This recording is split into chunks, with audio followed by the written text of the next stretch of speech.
প্রিয় ভাই বোনেরা, আমি যখন আজকে কক্সবাজার এয়ারপোর্ট থেকে নেমে আমি যখন ঈদগাতে যাচ্ছিলাম, সেই সময় কাজল এলাকায় যখন আমি যাচ্ছিলাম খাল খনন করতে, সেই সময় আমি সালাউদ্দিন সাহেব আমার সাথে বসে, আমি গাড়ি চালাচ্ছিলাম, সালাউদ্দিন সাহেব আমার সাথে বসে। তো আমি হঠাৎ করে, আমরা তো মেইন যে রাস্তা, সেই রাস্তা থেকে আমরা বাম দিকে চলে গেলাম। তো সামনে যেই রাস্তাটা অনেক দিন পর, বহু বছর তো দেশে থাকতে পারিনি আমি, তো আমি সালাউদ্দিন সাহেবকে জিজ্ঞেস করলাম এই সোজা রাস্তাটা কোথায় গেছে। তখন সালাউদ্দিন সাহেব আমাকে বললেন যে এই রাস্তাটা সোজা চলে গেছে চট্টগ্রাম।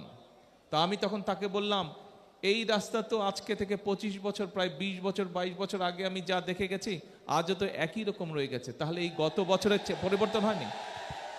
উনি বললেন যে না, যেই রাস্তা আপনি দেখে গিয়েছেন আজকে থেকে প্রায় 25 বছর আগে, সেই রাস্তা একই রকম কিছু, গত 25 বছর এই রাস্তার কোনো পরিবর্তন হয়নি। প্রিয় ভাই বোনেরা, আজকে 25 বছর ধরে কক্সবাজারের গুরুত্ব অনেক বৃদ্ধি পেয়েছে। মাতারবাড়ি পোর্ট কয়দিন পরে চালু হবে, আপনারা নিজেরাই শুনলেন।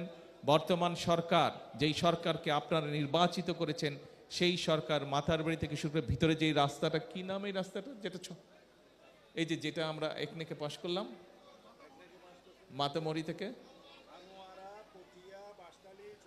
আনোয়ারা পটিয়া বাঁশখালী চক্করে যে রাস্তাটা, এটিকে আমরা ইনশাল্লাহ বড় করব।